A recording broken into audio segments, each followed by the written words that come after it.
plan coming in today, knowing you're up against one of the better teams in the league? Rephrase your question. What was the game plan coming in today? Okay. The game plan really was to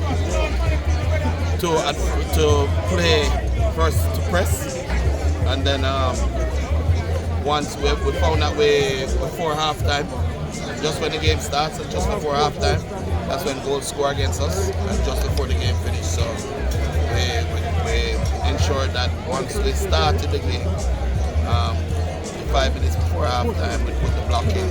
The block was effective, goals were scored, and we wanted to adapt and get the ball to Magee and Kyle Butler, to Chane and Kingston up front, and get the team playing.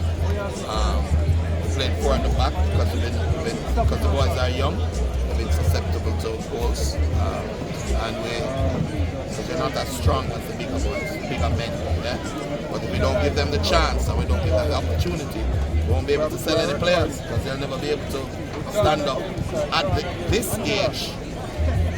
Big man football in Europe, and when you reach 21, 22 years old and you have not gotten a chance to be looked at in Europe, you're getting old. So if we keep in our 18-year-olds some money, you're doing them an injustice. So our game plan really was to go up there, not to lose the Cavaliers. Unfortunately, we lost the game. But I don't think the boys lost on effort, and I don't think the boys lost on developing their systems. How this defeat affect morale, your ambitions in terms of the league itself? Well, you have to understand this.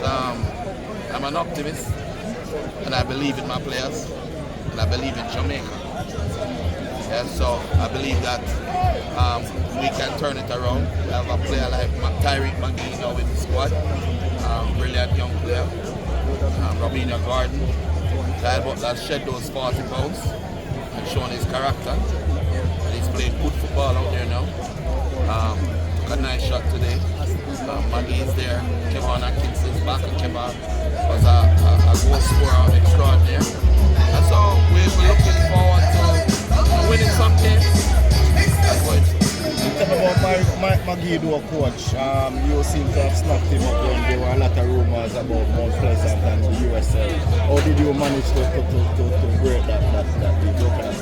Well, there were a lot of liars out there, you know, because at no time Magee had any interest in going to Mount Pleasant.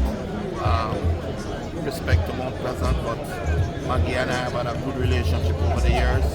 He has seen what I've done for other players who have talent, who are faithful and loyal, and he has seen what has happened to the ones that are not faithful and loyal. Some went to Portugal, they're back in Jamaica right now. You understand? And so I am those that stand with me, I'll fight for them. And we've gone already to Genk. I've had my meeting with Dimitri Nikonde and his staff. And in the summer, Magee will have a place to go.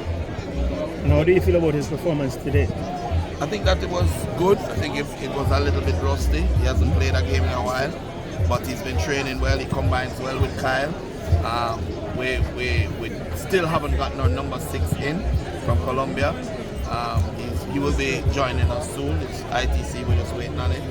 Very, very spectacular player. Somebody that will be able to make some money off in a transfer window. He's 20 years old.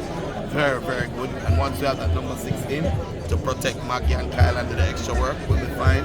I think the players really put out a lot of effort today because we were really behind the 8 ball. You know, we're not doing well in the league. We need to win, and we need to win our games. But today was motivating for me. I felt good about the effort by the boys. I felt good about the quality that is there. And if we had just put away a couple of the chances that we got, came on and another wide open goal, and he just hit that one time, it would be a different game. Vere, that it took a pretty penny though to secure Magee's signature. How do you answer that? Not everything is for sale, and that is not true.